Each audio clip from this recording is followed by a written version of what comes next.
Tense और हम पढ़ेंगे प्रेजेंट इंडेफिनिट का। और प्रेजेंट इंडेफिनिट टेंस क्या होता है? ये एक काल है। हमारे 3 काल होते हैं,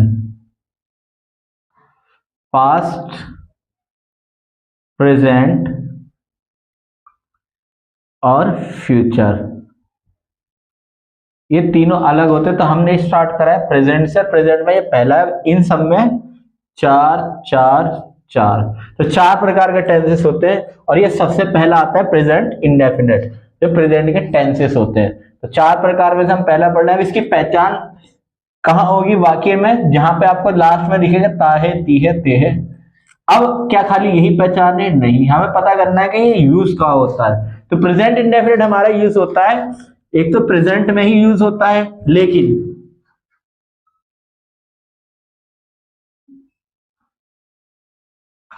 डेली रूटीन में होता है,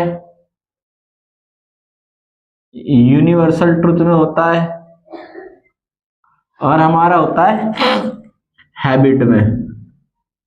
एक ऐसी चीज जो मतलब तय है, जो फिक्स है, जो चीजें फिक्स होती हैं, वहां पे हम प्रेजेंट इंडेफिनिट यूज करते हैं। और प्रेजेंट इंडेफिनिट में यहाँ पे एक रूल लिखा हुआ है, सब्जेक्ट प्लस वर्ब की फर्स्ट फॉर्म प्लस एस या ईएस।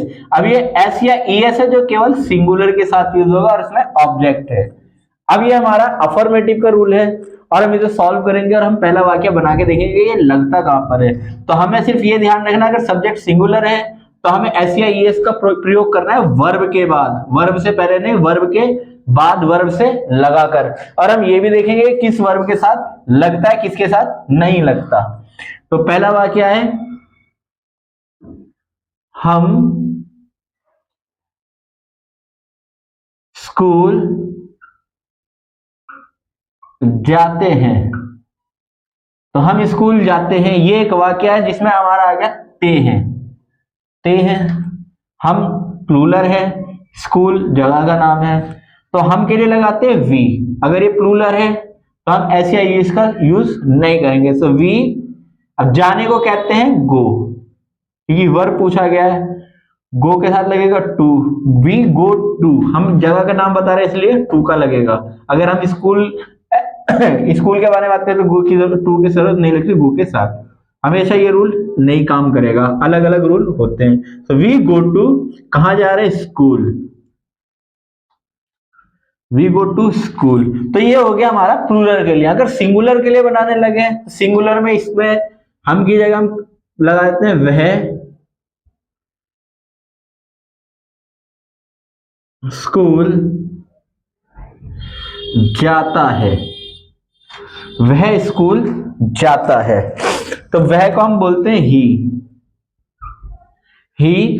अब गो है, गो में हम लगा देंगे गो।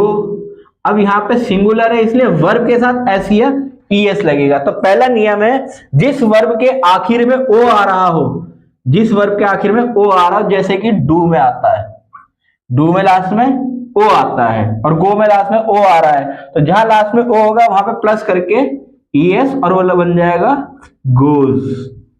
तो ही गोज कहां जा रहा है? School. So he goes to school. अब हम लिखते हैं एक और सिंगुलर के लिए, तो अध्यापक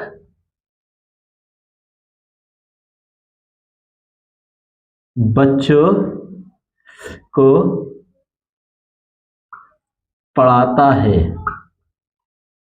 यहां पे अध्यापक जो है वो सिंगुलर है, बच्चे प्लूरल है, लेकिन फोकस कर रखा है अध्यापक है, क्योंकि अध्यापक पढ़ाता है ना बच्चों को। सो टीचर, पढ़ाने को कहते हैं टीच, टीच। अब यहां पर हमें एक और रूल मिलेगा, प्लस लगाकर ई एस। सो टीचर टीचेस, तो ये बन जाएगा टीचर्स। किसे पढ़ाता है? बच्चों को। टू, बच्चों को क्या कहते हैं? तो चिल्ड्रन कहते हैं, या स्टूडेंट। तो अगर टीचर पढ़ा रहा है तो वो स्टूडेंट बोलेगा, स्टूडेंट्स।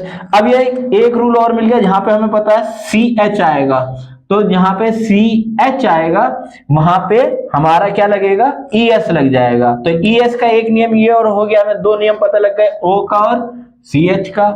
अब हम अपनी वीडियो में एक चीज और समझते हैं कि ये जो सिंगुलर होते हैं ना,